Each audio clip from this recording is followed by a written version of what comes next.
ஓம் நம சிவாயம் வாழ்க சர்வம் கிருஷ்ணார்ப்பணம். நண்பர்கள் அனைவருக்கும் இனிய காலை வணக்கம். நான் உங்கள் அஷ்யஸ்தாயா ஆருட ஜோதிடர் Prabhakaran. New Zealand tour of India 2026 இன்னைக்கு நடக்கக்கூடிய முதல் ஓடிஐ மேட்ச் ஜோதிட ரீதியாக வெற்றி பெறுவதற்கான அமைப்பு யாருக்கு இருக்குது, அதே மாதிரி ஆருடம் 6 என்ன சொல்லுது அப்படிங்கிறத கொஞ்சம் தெளிவாக பார்க்கலாம். அதுக்கு முன்னாடி இந்த மேட்ச் வந்து பார்த்தீங்க அப்படின்னா, கொட்டாம்பி ஸ்டேடியம் பிற்பகல் 1:30 மணிக்கு இந்த மேட்ச் நடக்குது.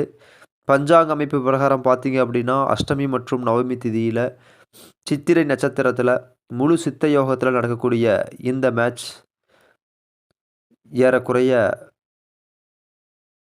சுவாரஸ்யமான ஒரு மேட்ச் அப்படிங்கிற மாரி சொல்லலாம். அப்படிதான் கணிப்பு வந்திருக்கு. சரி, யாரு வெற்றி பெறுவதற்கான அமைப்பு இருக்கு அப்படிங்கிறத பார்க்கலாம். வெற்றி பெறுவதற்கான அமைப்பு யாருக்கு இருக்குது அப்படின்னு பார்க்கறதுக்கு முன்னாடி, நம்ம ஒரு சிறிய தகவல நம்ம உங்ககிட்ட பகிர்ந்துக்கிறோம். உமன்ஸ் பிரீமியர் லீக் இப்போ தொடங்கி போய்க்கிட்டு இருக்கு. அதே மாரி சவுத் ஆஃப்ரிக்கா T20 லீக், அதே மாரி பிபிஎல் பங்களாதேஷ் பிரீமியர் லீக், இதுக்கான ப்ரிடிக்ஷன்ஸ் எல்லாமே வந்து பார்த்தீங்க அப்படின்னா, இன்க்ளூடிங் பிபிஎல், பிக் பேஷ் லீக் இதோடைய ப்ரிடிக்ஷன் எல்லாமே நம்ம டெலிகிராம் சேனலில் நம்ம கொடுத்துட்ருக்கோம். புதுசா பார்க்கக்கூடிய நண்பர்கள் டெலிகிராம் சேனல் டிஸ்கிரிப்ஷனில் இருக்குது. கிளிக் பண்ணி ஜாயின் பண்ணி ஆதரவு கொடுங்க. அதுக்கான டீட்டெயில்ஸ் என்ன அப்படிங்கிறதையும் நம்ம டெலிகிராம் சேனலில் அப்டேட் பண்ணுறோம். அதை பாருங்கள். இந்த இந்தியா வெர்சஸ் நியூசிலாண்டோடைய முதல் ஓடிஐ மேட்ச், இந்த மேட்ச்சில் ஜோதிட ரீதியாக வெற்றி பெறுவதற்கான அமைப்பு யாருக்கு இருக்குது அப்படிங்கிறத கொஞ்சம் டீட்டெயில்டாக பார்க்கலாம். அதுக்கு முன்னாடி வந்து பார்த்துட்டிங்க அப்படின்னா,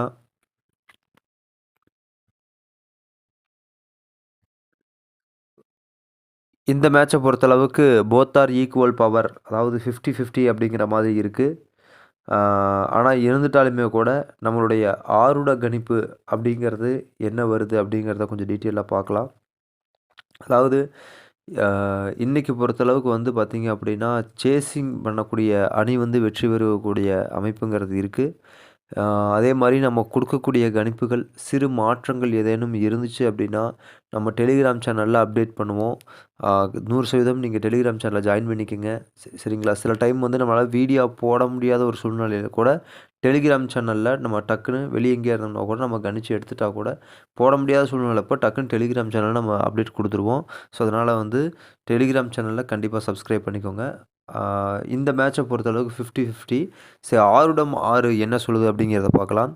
ஏறக்குறைய இந்திய அணி சேசிங் பண்ணி வின் பண்ணக்கூடிய அமைப்பு அப்படிங்கிறது இருக்கும் அப்படிங்கிற மாதிரி இருக்குது. 1. 2வது வந்து பார்த்துட்டிங்க அப்படின்னா, டார்கெட் வந்து பார்த்தீங்க அப்படின்னா, ஏறக்குறைய வந்து ஒரு 260 அந்த மாரி வரத்துக்கான அமைப்பு இருக்குது. அதாவது 250+ அப்படிங்கிற மாரி எடுத்துக்கலாம். அந்த மாரி வர அமைப்பு இருக்குது. 3வது ஆருடம் என்ன சொல்லுதுன்னு பார்த்தீங்கன்னா, இந்த மேட்ச் யாருடைய டாமினேஷனில் இருக்கும், யார் அதிகமாக இது பண்ணுவாங்க அப்படின்னு கேட்டிங்கன்னா, டோட்டலா எல்லாருடைய டாமினேட்டுமே வருதுங்க. அதாவது wicket keeper, batsman, all rounder, bowler, so எல்லாத்தோடைய பங்களிப்புமே முழுமையாக இருக்கும் அப்படிங்கிற மாரி ஆருடம் வந்திருக்கு. 4வது ஆருடம் என்ன சொல்லுது அப்படின்னு பார்த்தீங்க அப்படின்னா, ஒரு பவுலர் வந்து 4+ விக்கெட்ஸ், அதாவது இந்திய அணியைச் சேர்ந்த ஒரு பவுலர் 4+ விக்கெட்ஸ் எடுக்கிறதுக்கான வாய்ப்பு இருக்குது. 5வது ஆருடம் என்ன சொல்லுது அப்படின்னு பார்த்தீங்க அப்படின்னா, ஏறக்குறைய வந்து ஒரு பேட்ஸ்மேன் ஒரு 100+ ரன்ஸ் எடுக்கிறதுக்கான வாய்ப்புகள் இருக்குது.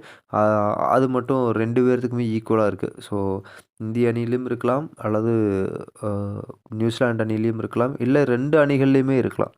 ஸோ அந்த மாதிரி அமைப்பு தான் இருக்குது. அதே மாதிரி நியூசிலாந்து கேப்டன் வந்து பார்த்தீங்கன்னா, ஓரளவுக்கு நல்ல பெர்ஃபார்மன்ஸ் இன்னைக்கு பண்ணக்கூடிய அளவுக்கு தான் அமைப்பு இருக்குது.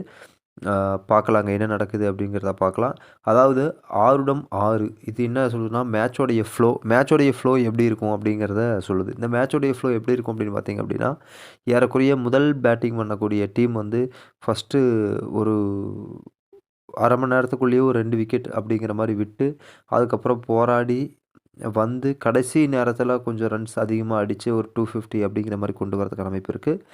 அதே மாரி வந்து பார்த்தீங்க அப்படின்னா, சேசிங் பண்ணக்கூடிய டீம் வந்து பார்த்தீங்க அப்படின்னா, முதல் எடுத்தோனே ஒரு ஃபர்ஸ்ட் பால்ல ஒரு விக்கெட்டா இருக்கட்டும், அதாவது போடக்கூடிய ஆட்டத்தின் முதல் பந்தே விக்கெட் அப்படிங்கிற மாரி இருக்கட்டும். ஸோ அந்த மாரி போய் அதுக்கப்புறம் வந்து பார்த்தீங்க அப்படின்னா, கொஞ்சம் பார்ட்னர்ஷிப் போட்டு அடிச்சு வின் பண்ணக்கூடிய அளவுக்கு அமைப்பு இருக்கு. ஸோ, அதனால இதுதான் நம்முடைய கணிப்பு வந்திருக்கு. இதுக்கு மேல வந்து பார்த்தீங்கன்னா, ஏதாவது ஒரு மாற்றம் ஏன்னா நம்ம வந்து தொடர்ந்து ப்ரிடிக்ஷன்ல இருப்போம். ஏதாவது ஒரு சில மாற்றங்கள், ஏதாவது ஒரு கணிப்பு வந்துச்சு, இல்ல ஆட்டத்தினுடைய போக்கு மாறுறதுக்கான அமைப்பு இருக்கு. ஏதாவது ஒரு சில விஷயங்கள் நமக்கு தெரிஞ்சுது. ஜோதிட கணிப்பு ரீதியா நம்ம கொஞ்சம் இன்னும் எடுத்துட்டுருப்போம். அதில ஏதாவது ஒரு மாற்றம் கிடைச்சது அப்படின்னா, 100% நம்ம டெலிகிராம் சேனல்ல அப்டேட் பண்ணுவோம். ஸோ, தயவு செஞ்சு நம்ம டெலிகிராம் சேனல்ல நீங்க சப்ஸ்கிரைப் பண்ணி வச்சுக்கோங்க நண்பர்களே. மீண்டும் அடுத்த மேட்சோடைய ப்ரிடிக்ஷன் சந்திக்கலாம். நன்றி, வணக்கம்.